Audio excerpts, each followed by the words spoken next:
Hello students, ये spare का third part मैं अपलोड कर रहा हूँ, जिससे इसके दो स्टार्टिंग के जो पार्ट है वो मैं पहले अपलोड कर चुका हूँ। आप यूट्यूब चैनल पे देख सकते हो। तो अब हम इस पार्ट में पढ़ेंगे angle of intersection of two spheres के बीच में एंगल। तो एंगल का मतलब ये होता है जहाँ पे पॉइंट ऑफ कांटेक्ट होता है, जहाँ पे इनका इंटरसेक्शन होता है, मतलब कह सकते हो इंटरसेक्शन पॉइंट्स होते हैं। इस पे दोनों स्पेयर पे, जैसे फर्स्ट स्पेयर ये मान लेते हैं, सेकंड स्पेयर है। फर्स्ट स्पेयर पे टेंजेंट ये होगी इसी पॉइंट पे, और सेकंड स्पेयर पे टेंजेंट ये होगी। इनके बीच में एंगल, मतलब इस इंटरसेक्शन पॉइंट पे दोनों स्पेयर्स पे अगर हम टेंजेंट ड्रॉ करें और उनके बीच में जो एंगल बनेगा, ठीक है, वो दोनों स्पेयर्स के बीच में एंगल कहलाता है।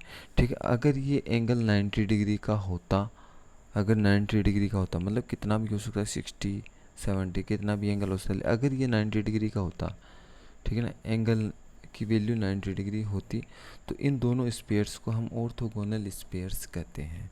ठीक है, फिर जैसे इसके बाद में पढ़ेंगे condition of orthogonality of two spheres. दो स्पेयर्स की कंडीशन पड़ेगी, ऑर्थोगोनलिटी की क्या कंडीशन होती है। तो हमारे पास दो स्पेयर दे रखे हैं, स्पेयर की equation x square y square z square two u one x two v one y plus two डब्ल्यू one z plus d one is equals to zero. तो यहाँ पे देखिए सेकंड स्पेयर में ये चेंज है यू टू वी टू डब्ल्यू two d two, ठीक है ना, ये अननोन क्वांटिटीज़ यहाँ पे चेंज है। इनका सेंटर आपको पता है, इसके कोफिशिएंट को -2 से डिवाइड कर दें तो -u1, तो इसका सेंटर ही आ जाएगा -u1 -v1 -w1, सेंटर 2 ही आ जाएगा। ठीक है ना, इसकी रेडियस भी आपको पता है। ठीक है, अब इसमें ये पाइथागोरस थ्योरम यहाँ पे लगाते हैं। ठीक है, C1 C2 का होल स्क्वायर, ये पाइथागोरस थ्योरम, और इसको सोल्व करते हैं फिर।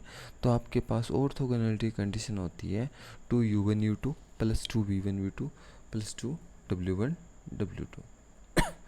ठीक है स्टूडेंट्स, तो ये कंडीशन आपको ध्यान रखनी है। अगर दो स्पेयर्स ऑर्थोगोनलिटी कट करते हैं तो उसकी कंडीशन होती है 2u1u2 plus 2w1w2 plus plus 2v1v2 plus 2w1w2 is equal to d1 plus d2। ये ऑर्थोगोनलिटी कंडीशन है if two spheres are cutting orthogonality. ठीक है, ऑर्थोगोनली। अब देखिए, अब रेडिकल प्लेन क्या होता है। रेडिकल प्लेन देखिए क्या होता है। रेडिकल प्लेन के अंदर हम बात करेंगे, जैसे इसमें है radical plane of two sphere, दो स्पेयर्स का रेडिकल प्लेन अपन लेते हैं, is the locus of point such that its power power is same with respect to both spheres. तो इसमें देखो, पावर सेम होने का मतलब पावर हमेशा एक पॉइंट से लिया जाता है। हम रेडिकल प्लेन ले रहे हैं, देखो सपोज दो स्पेयर लेंगे, S1 है, समझना, S2 है रेडिकल प्लेन। तो हम एक प्लेन है, उसका हर पॉइंट की पावर का मतलब, यहाँ से इस पे लाइन ड्रॉ करेंगे, इस पे लाइन ड्रॉ करेंगे, आपको पता पावर का मतलब आपने पढ़ा होगा, वहाँ पे पढ़ा था AP इंटू AQ पावर होती है। ठीक है ना, तो यहाँ से मतलब मैं सिंपली आपको समझा देता हूँ, या तो डिस्टेंस के अकॉर्डिंग समझ लो कि यहाँ पे जो इस मतलब इस प्लेन का कोई भी पॉइंट ले लो, ये एक प्लेन है, ठीक है ना, ऐसे एक प्लेन है, इस प्लेन का कोई भी पॉइंट ले लो, उसकी पावर दोनों स्पेयर से सेम रहेगी, या कह दो डिस्टेंस सेम रहेगी। ठीक है ना, तो यहाँ पे S1 S2, और इस प्लेन की इक्वेशन होती है S1 minus S2 is equal to 0। ठीक है ना, तो S2 को इधर भेज देंगे तो इक्वेशन आ जाएगी S1 is equal to S2। ठीक है ना, ये इक्वेशन आ जाएगी। इक्वेशन क्या है यहाँ पे, इस प्लेन की इक्वेशन क्या आएगी, अगर आपके पास दो स्पेयर है, ये S1 है और ये S2 है, तो प्लेन की इक्वेशन होती है S1 is equal to S2। ठीक है ना, तो मतलब इस प्लेन का हर पॉइंट है, उसकी दोनों स्पेयर से पावर, दोनों स्पेयर्स के लिए पावर क्या रहती है, सेम रहती है। ठीक है, अब इसके बाद में देखिए, तो ये आपने पढ़ा पावर ऑफ स्पेयर। ठीक है, तो इसके लिए हम radical plane of two spheres अपन ने देखा, इसकी इक्वेशन होती है S1 is equal to S2। फिर देखिए, ये दोनों को माइनस करके आप ऐसा बना सकते हो, ये कंडीशन बना सकते हो यहाँ पे, रिक्वायर्ड कंडीशन। ठीक ना, सॉरी कंडीशन नहीं, इक्वेशन बना सकते हो उस प्लेन की इक्वेशन S1 माइनस S2 करके। ठीक है ना, अब देखिए रेडिकल लाइन क्या होती है। ठीक है, रेडिकल लाइन क्या होती है, देखो जैसे मैं समझाता हूँ, ये 3, इसके अंदर 3 स्पेयर्स लेने, ठीक है, ऐसे 3 स्पेयर्स लेने, 3 स्पेयर्स आपने लिए। अब 2 स्पेयर्स रेडिकल प्लेन आता, देखो ये रेडिकल प्लेन है, मतलब ये S1 कह देते हैं, ये S2 कह देते हैं, और ये हो गया S3। तो ये रेडिकल प्लेन S1 S2 का रेडिकल प्लेन मतलब हो गया S1 is equal to S2, ठीक है ना। और ये S1 और S3 का रेडिकल प्लेन है, मतलब S1 is equal to S3। और ये जो प्लेन है वो हो गया S2 is equal to S3, ठीक है ना। ये radical plane S2 and S3 का है। तो ये जो बीच में जो पॉइंट बन रहा है आप देख सकते हो, ये वाला पॉइंट है यहाँ पे, ठीक है ना। ये वाला पॉइंट, ये पॉइंट नहीं एक्चुअल में प्लेन है, तो ये लाइन है जो पेज के अंदर की साइड कह सकते हो आप, जो दिखेगी, ठीक है ना। एक 3 प्लेन मिलेंगे तो 3 प्लेन एक लाइन पे, है ना, कोइंसिडेंट होंगे तो एक लाइन बनेगी, उस लाइन को हम कहते हैं रेडिकल लाइन, ठीक है ना। तो अपन कह सकते हैं 3 प्लेन से मिलके बनता है ये, ठीक है ना। 3 स्पेयर्स होते हैं। तो इसमें देखो इसकी जो डेफिनेशन है वो क्या है, देखो डेफिनेशन में आपको समझा देता हूँ। यहाँ पर डेफिनेशन इसकी क्या है, यहाँ पे देखिए definition, if the intersection of 3 radical plane, 3 radical plane ले, 3 स्पेयर, 3 स्पेयर से 3 radical plane, if 3 spheres of 3 spheres talking two at a time, 2 को एक साथ लें तो आपको पता है एक रेडिकल प्लेन मिलेगा, is a straight line is called radical line, radical line of the given sphere, ठीक है ना। मतलब 2 को साथ लेके हम प्लेन ले और उन तीनों प्लेन से एक लाइन बनेंगी, उसको कहेंगे रेडिकल लाइन, ठीक है ना। इसी प्रकार से इसकी इक्वेशन जो होगी उस लाइन की वो ये होगी, ध्यान रखना, S1 equal to S2 equal to S3, ठीक है। फिर रेडिकल सेंटर, रेडिकल सेंटर हमें ऐसे 4 स्पेयर्स लेने होंगे, 4 स्पेयर्स में से 3, अगर हम 3 का कॉम्बिनेशन ले, 4 में से 3 का कॉम्बिनेशन ले तो कितने टाइप से बन सकता है, 4 टाइप से आप रेडिकल लाइंस ले सकते हो। देखो ये रेडिकल एक्सिस कर सकते हो, रेडिकल एक्सिस आप ले सकते हो, रेडिकल लाइंस आपको कितनी मिली 4, ये 4 लाइंस है वो एक पॉइंट पे कट करेगी, उसको बोलते हैं रेडिकल सेंटर, समझ गए ना, रेडिकल सेंटर। तो इफ़ ये दे रखा है definition, if the point of intersection of 4 radical lines, देखो 4 रेडिकल लाइंस, समझे ना, 4 रेडिकल लाइंस है ये वाली, ठीक है ना। 4 स्पेयर लेंगे, S1 S2, ठीक है ना, S3 और S4, आपको पता 3 से रेडिकल लाइन बनेगी, ठीक है। तो 3 का लेंगे 4 में से, जैसे आपने लिया सबसे पहले S1 S2 S3 ले लिया, फिर S2 S3 S4 ले लिया, ठीक है, फिर S1 S3 S4 ले लिया, फिर S1 S2 S4 ले लिया। इस प्रकार से 4 टाइप से आप ले सकते हो। और जब 3 स्पेयर लेते हो तो रेडिकल लाइन बनती है, ठीक है। और जो 4 रेडिकल लाइन बनेगी, 3 स्पेयर, 3 करके हम 4 प्रकार से ले सकते हैं इसे, ठीक है ना। 4 टाइप से आप ले सकते हो। तो 4 रेडिकल लाइन से एक पॉइंट बनेगा, उसको बोलते हैं रेडिकल सेंटर। ओके स्टूडेंट्स, आई बात समझे, फिर आगे देखिए।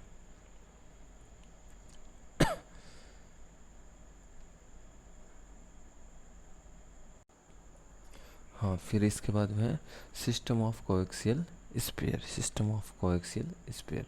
इसमें देखो, the system of sphere having same radical point is called the system of coaxial sphere, ठीक है ना। The system of spheres having same radical point, the system of sphere जिसका एक सेम रेडिकल पॉइंट हो, तो इस टाइप की जो सिस्टम को क्या कहेंगे, is called system of coaxial sphere. जैसे आपके पास है S1 equals to 0 and S2 equals to 0 are the equation of 2 spheres, then we can be easy seen that the S1 plus S2 lambda S2 is a system, क्योंकि lambda की value change करेंगे वैसे वैसे हमें जो spare है वो change होता मिलेगा। Is the system of sphere different value of lambda which any 2 spheres have same radical plane, therefore by the definition of a coaxial sphere, S1 plus lambda S2 is a system of coaxial sphere। coaxial sphere की definition के according आप ध्यान रखना, the system of coaxial sphere having same radical point is called system of coaxial sphere, ठीक है ना। इसकी equation आप ध्यान रखना, दो स्फीयर दे रखे होंगे आपको, S1 प्लस लैम्डा S2, ठीक है। इसकी सिंपलेस्ट फॉर्म है, simplest form of coaxial sphere.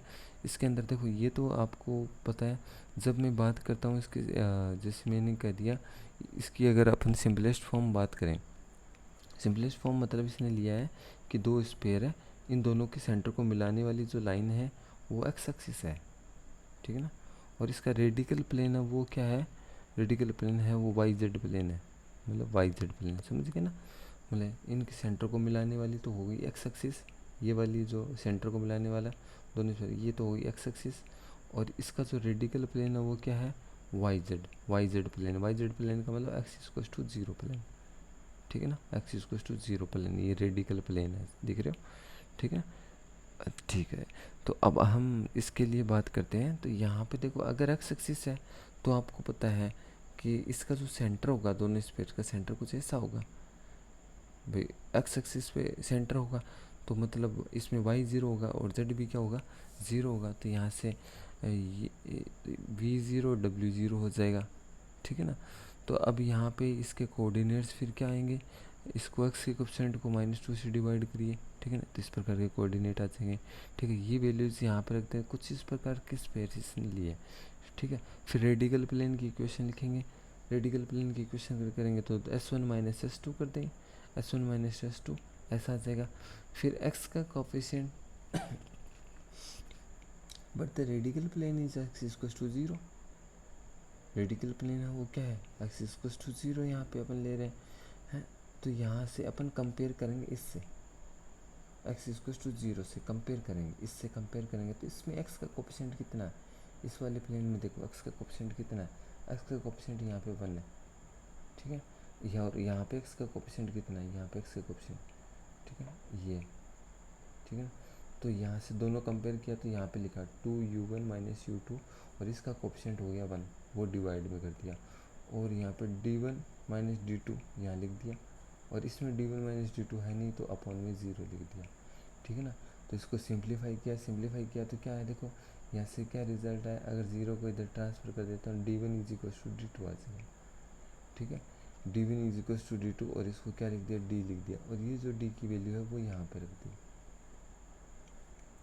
ठीक है। इस प्रकार से लिख दिया आपने, ऐसा आपने लिखा। देयरफॉर द सिंपलेस्ट फॉर्म जो होती है वो क्या होती है, x square plus y square plus z square 2ux plus d is equals to 0, ठीक है ना। Where the coaxial sphere u is the parameter, u parameter की तरह काम करता है, and d is constant, d यहाँ पे कांस्टेंट, ठीक है। फिर इसके बाद में देखिए, स्टूडेंट्स इसके बाद में हम बात करते हैं, तो हमारे पास देखिए रिजल्ट आता है क्या, एक है कैसे कि limiting point of coaxial sphere.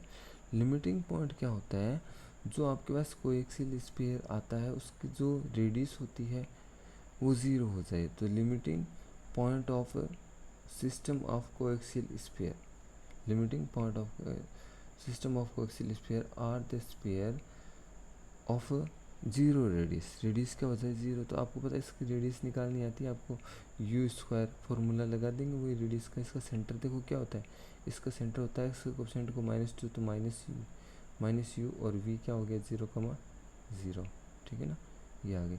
और इसकी रेडियस क्या हो जाएगी यू स्क्वायर माइनस टी, ठीक है ना, यू स्क्वायर माइनस टी, और इसकी वैल्यू क्या होनी चाहिए 0 होनी चाहिए, ठीक है ना।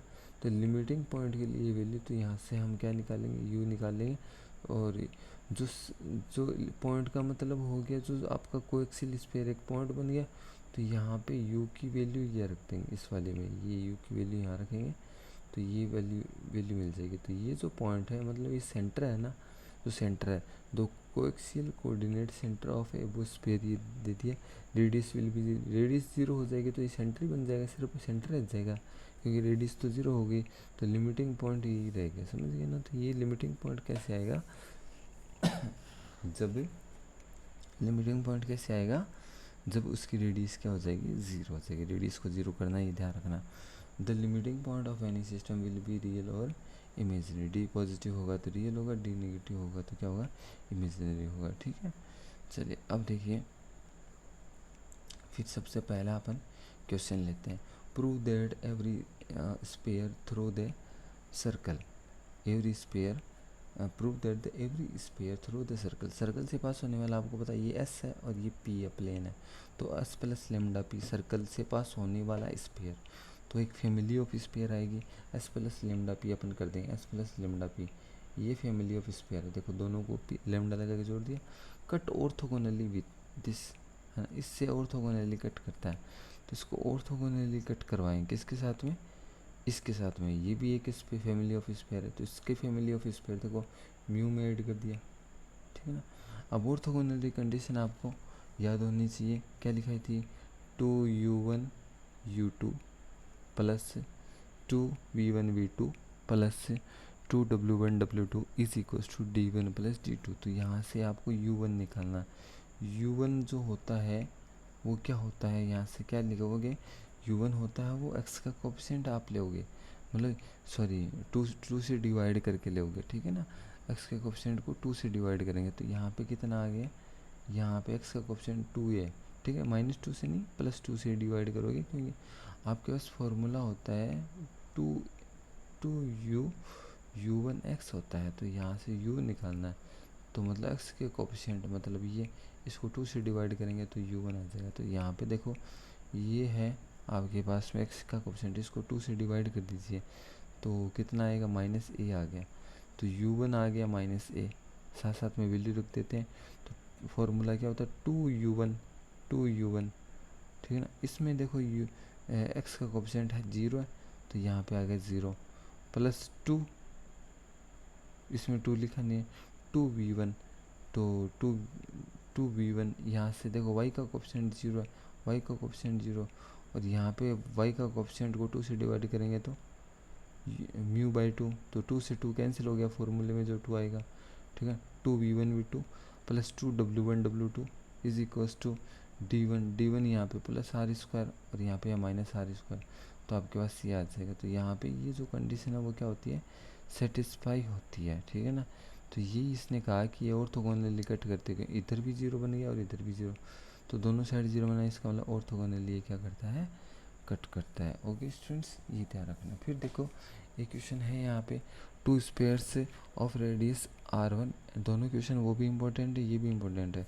दोनों स्पेयर्स है जिनकी रेडियस क्या r1 r2 ऑर्थोगोनली कट करता है, then prove that the radius of the common circle, जो कॉमन सर्कल बनेगा है ना उसकी रेडियस क्या होगी, ठीक है, दोनों स्पेयर्स दे रखे हैं और दोनों के दोनों ऑर्थोगोनली कट करते हैं, तो जो कॉमन सर्कल बनता है इसका, है ना, जो मतलब ये स्पेयर है और ये स्पेयर है, तो यहाँ पे कॉमन सर्कल बनेगा, आपको पता है, ठीक है ना, इसकी रेडियस हमें फाइंड करनी है, ठीक है, तो इसकी रेडियस फाइंड करने के लिए हमें क्या करना है, समझ रहे हो ना, इसकी रेडियस मतलब जैसे ये स्पेयर है, समझाता हूँ पहले मैं आपको, फिर यहाँ पे एक सर्कल बनाए से, ठीक है, इस सर्कल की रेडियस हमें, ये रेडियस कितनी होगी ये फाइंड करनी है, जबकि हमें पता है इसकी रेडियस r1 है और इसकी रेडियस कितनी है r2, ठीक है, अब यहाँ से ये दोनों एक दूसरे को कितने ऑर्थोगोनली कट कर रहे हैं, ठीक है ना, इस प्रकार से ये क्वेश्चन दे रखा है, तब देखो हम इसको कैसे सोल्व करते हैं, और इसका जो रिजल्ट है, जो सर्कल की जो बीच में दोनों के बीच में जो सर्कल बना उसकी रेडियस ही आती है, ठीक है, तो हमें ना सबसे सिंपलेस्ट स्पेयर लेना, सबसे सिंपलेस्ट होता है जिसका सेंटर 0 0 होता है, ये पहला स्पेयर ले लिया x square plus y square plus z square, second sphere लिया आपने ये वाला x square plus y square, मतलब जनरल इक्वेशन, 2 स्पेयर ले लिए, equation first and equation second, ठीक है ना, अब यहाँ से आपको r2 की ज़रूरत पड़ेगी, तो यहाँ से r2 निकालेंगे, इसका सेंटर हमें पता है -u - v - w, और r2 स्क्वायर के जो u square plus v square plus w square minus D, ठीक है ना, ये सेकेंड की ये रेडियस होगी, और r1 है वो किसकी रेडियस है, फर्स्ट की, वो तो डायरेक्ट है ही, ठीक है ना, ये रिजल्ट आपके पास है, ये ऑर्थोगोनली कट करते हैं, ऑर्थोगोनली कट करते हैं तो आपको पता है यहाँ से u1 v1 और w1 वो तो 0 है इस वाली स्पेयर फर्स्ट से, क्यों, क्योंकि स्पेयर फर्स्ट होता है उसमें x का कोफिशिएंट, y का कोफिशिएंट, z का कोफिशिएंट देखते हैं, तो स्पेयर फर्स्ट में जो है वैल्यू क्या है, वो u1 v1 w1 की वैल्यू क्या है, 0 है, तो अपन कंडीशन लगाते हैं, और तो ऑलरेडी क्या होती है 2u1 u2, है ना, तो u1 u2 u1 0 हो गया तो पूरा 0 हो गया, +2 सॉरी +2 v1 v2 वो भी 0 हो जाएगा, +2 is equals to d1 + d2। तो d1 यहाँ पे क्या मतलब लेफ्ट साइड तो पूरा 0 हो गया इधर, और d1 यहाँ पे इसको इधर लेके आओ तो ये माइनस में हो जाएगा, r1² इधर आ जाएगा, ठीक है ना। तो यहाँ पे ये आ जाएगा, 1 मिनट, यहाँ पे ये d1 हो जाएगा, इधर आ जाएगा, d1 हो गया -r1², और यहाँ पे ये हो गया d2 की जगह तो ये कंडीशन आ गई, है ना, ठीक है ना। लेफ्ट साइड में तो 0 हो गया कह सकते हो, और r1 हो गया, सॉरी d1 हो गया ये r -r1², और जो d2 है वो हो गया +d। तो आपके पास कुल मिला के आ गया d - d1² = 0। ये ऑर्थोगोनलिटी मतलब यहाँ से आप किसकी वैल्यू लिख दी, यहाँ से d की वैल्यू आपको पता है r1² हो गई, ठीक है ना।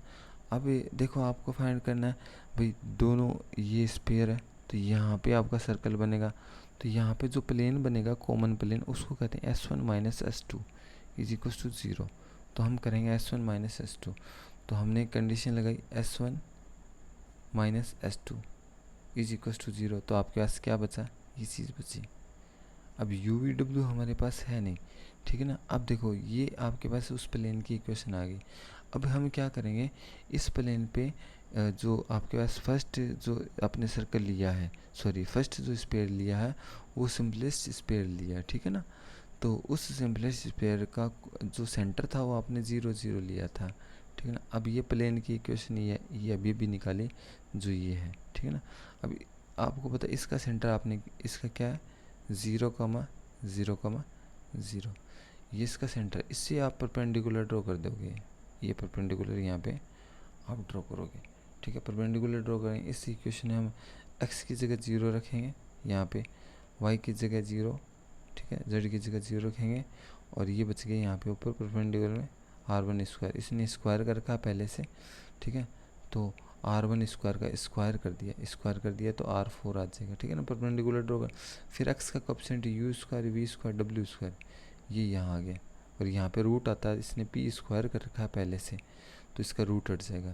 अब देखो, अब u² v² w² की वैल्यू यहाँ से रख दो, यहाँ से इसकी वैल्यू आ जाएगी r2² + d, ये इधर आ जाएगा r2² + d, ठीक है। और d की वैल्यू अभी यहाँ से निकालो, d की वैल्यू कितनी है r1², क्योंकि हमें सबको r में ही कन्वर्ट करना है, यहाँ से d की वैल्यू लिख दिया r1², तो ऐसा रिजल्ट आ गया, ठीक है ना। ये परपेंडिकुलर आ गया किसका, ठीक है ना, सेंटर से परपेंडिकुलर। अब देखो, अब हमारे पास परपेंडिकुलर आ गया। अब देखना परपेंडिकुलर कैसे आया, देखो यहाँ से आपका ये सर्कल बनेगा यहाँ पे, ठीक है, और यहाँ पे ये रेडियस हो गई आपकी, और ये आपका p हो गया, परपेंडिकुलर हो गया, ये p हो गया, ठीक है ना, और ये हो गया r1 हो गया, और हमें फाइंड करना है ये r, ये r फाइंड करने। तो अपन पाइथागोरस थ्योरम लगा देंगे, r² = hypotenuse square minus perpendicular square, ठीक है ना। तो r1², r1 से कोई प्रॉब्लम नहीं है, p² की वैल्यू जो अभी भी निकाली यहाँ से, ये वैल्यू पुट करेंगे, और जैसे इसको सोल्व करेंगे तो ये r आ जाएगा, मतलब r मतलब ये आ जाएगा ये, ठीक है ना, ये यहाँ से r आ जाएगा, ये ठीक है ना, ये r आ जाएगा, ठीक है ना। और ये r क्या है, रेडियस ऑफ सर्कल है। ओके स्टूडेंट्स, चलिए फिर देखो नेक्स्ट क्वेश्चन पे देखिए।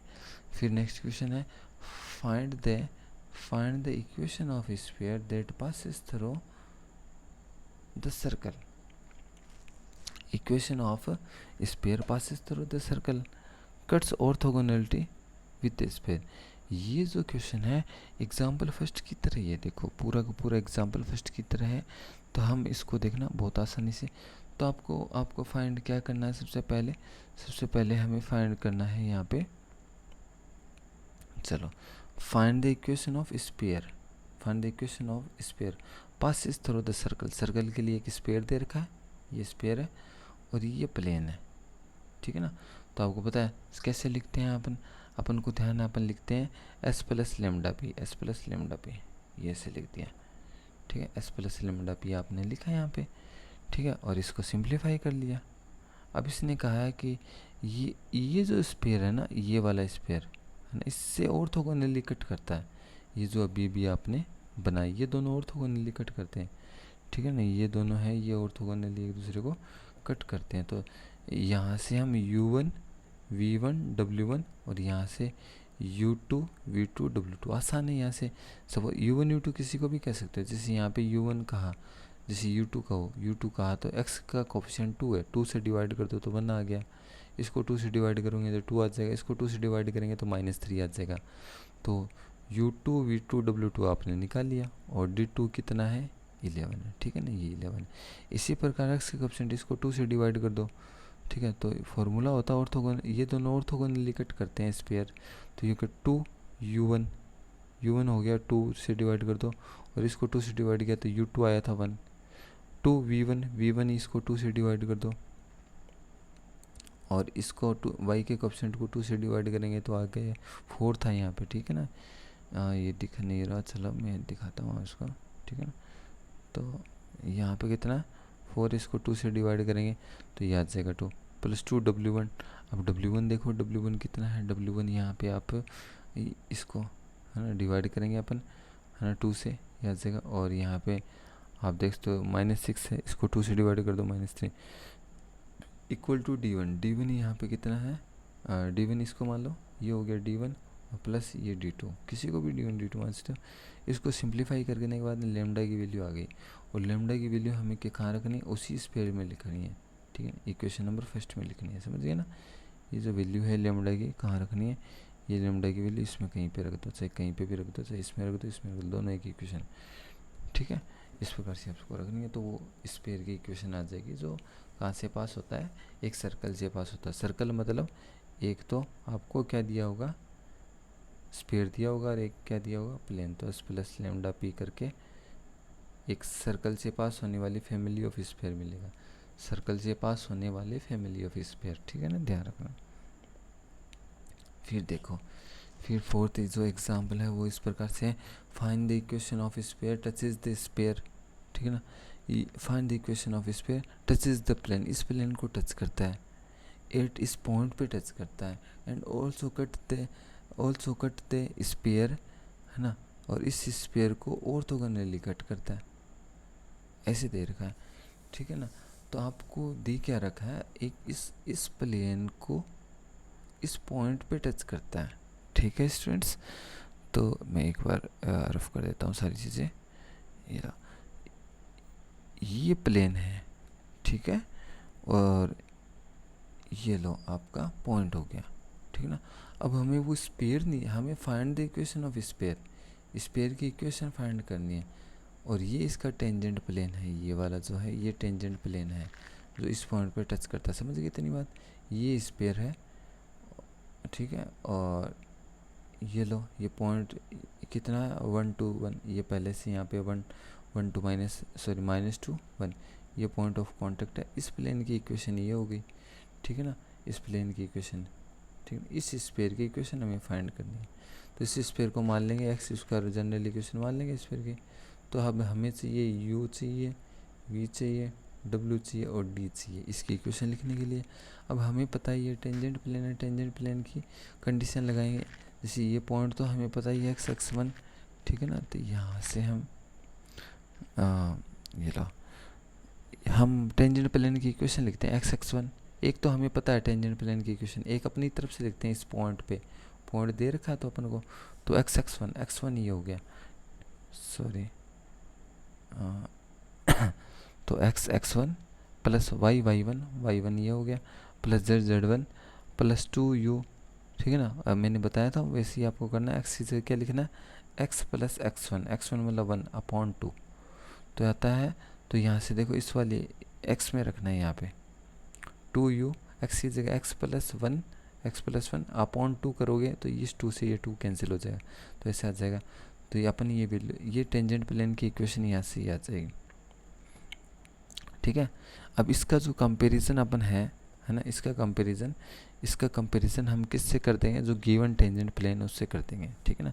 अब गिवन टेंजेंट प्लेन ये गिवन है और ये टेंजेंट प्लेन आपने फाइंड किया, तो इसके कोफिशिएंट को कंपेयर करेंगे। कोफिशिएंट देखो इसका कितना है u प्लस वी, और इसका कोफिशिएंट कितना है 3, तो u प्लस 1/3 v माइनस 1/2, और इस प्रकार से इसका z का कोफिशिएंट कंपेयर कर देंगे और लास्ट में कांस्टेंट इज इक्वल्स टू क्या लिख देंगे, k लिख देंगे। तो k लिख देंगे यहाँ से, ये वैल्यूज़ आ जाएगी, यहाँ से u की वैल्यू आ जाएगी, w की वैल्यू आ जाएगी, ये सभी वैल्यूज़ आ जाएगी। ठीक है, अब देखिए स्टूडेंट्स, ये u v w की वैल्यूज़ आपके पास आ गई। अब इसने कहा है कि हमें एक स्पेयर और दे रखा, उससे ये ऑर्थोगोनली कट करता है। हमें सिर्फ क्या चाहिए, u v w की वैल्यू चाहिए एक्चुअल में हमें। ठीक है, तो ये ऑर्थोगोनली क्या करता है, कट करता है। किससे, कौन से स्पेयर से, देखो दे रखा है कि स्पेयर दे रखा है, इससे ऑर्थोगोनली कट करता है। इससे हमें u v w की वैल्यू निकालनी होगी। u की वैल्यू हो गई 2 से डिवाइड कर दो -2, इससे 2 से डिवाइड करेंगे 3 आ जाएगी, इसको 2 से डिवाइड करेंगे तो ये आ जाएगा। ठीक है ना, कंडीशन ऑर्थोगोनल के लिए क्या लगाएंगे, 2 u1 u1 u2। ठीक है ना, अब u1 ये मान लो और एक u ये रहा, u v दो स्पेयर हो गए तो, है ना, इसका u v w माना है और इसका -3। ठीक है ना, वो कंडीशन अपन लगाएंगे यहाँ पे। जैसे ये वैल्यू पुट करेंगे यहाँ पे 2u -2, है ना, एक 3 आया था, एक 0 आया था, क्या अपना 0 थोड़ी आया था, देखो हाँ अच्छा जेड नहीं है तो इसमें 0 होगा, समझ गए, ये तो डी है। ठीक है ना, इसमें जेड नहीं है तो इसका ये 0 हो गया। ठीक है ना, तो यहाँ पे 2w1 w2 is equal to d1 plus d2। ऐसा इसने एक रिलेशन बना लिया u v और d के अंदर। ठीक है ना, अच्छा अब इसी इक्वेशन जो ये जो दे रखा है ये वाली, इससे u की वैल्यू आप निकाल सकते हो k की फॉर्म में। ठीक है, तो u की वैल्यू k की फॉर्म में, v की वैल्यू k की फॉर्म में, w की वैल्यू k की फॉर्म में, ये निकाल लिया। और यहाँ से इसको अपन ने लिख दिया है ये वाली इक्वेशन। ठीक है, और यहाँ से u v की वैल्यू इसी में रख दी, u v w की वैल्यू। ठीक है, तो यहाँ से किसकी वैल्यू आ जाएगी, d की वैल्यू आ जाएगी। ठीक है स्टूडेंट्स, अब यहाँ से d की वैल्यू किस फॉर्म में आई है, k की फॉर्म में आई है। ठीक है ना, ये सभी वैल्यूज़ है ना, इस इक्वेशन में रख देंगे, u v w d की वैल्यू इसमें रख देंगे। ठीक है, तो जैसे ही हम इसमें रखेंगे वैल्यू ये, तो हमारे पास में किसकी वैल्यू आ जाएगी, यहाँ से जैसे आपने ये रखी वैल्यूज़, सब वैल्यूज़ रखी। ठीक है ना, तो सभी वैल्यूज़ d की भी रखो तो k की वैल्यू आ जाएगी, और k की वैल्यू आ जाएगी तो हमारे पास d की वैल्यू मिल जाएगी।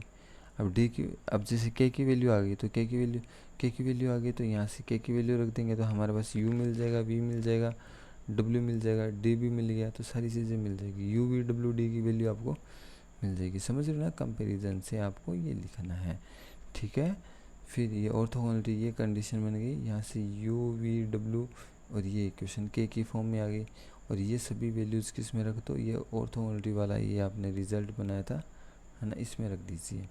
ठीक है ना, तो k की वैल्यू आ जाएगी, k की वैल्यू आती है, देखो k की वैल्यू आती है तो सभी वैल्यू आ गई, k की वैल्यू आ गई तो d भी आ जाएगा, u आ जाएगा, v आ जाएगा, w आ जाएगा, तो हम क्या लिख देंगे, इक्वेशन ऑफ स्पेयर लिख देंगे। इक्वेशन ऑफ स्पेयर में क्या चाहिए, u v w तो चाहिए। इक्वेशन ऑफ स्पेयर आपने सबसे पहले ही मानी थी, देखो कहाँ गया, सॉरी मैं ऊपर आ गया, ये रही इक्वेशन ऑफ स्पेयर।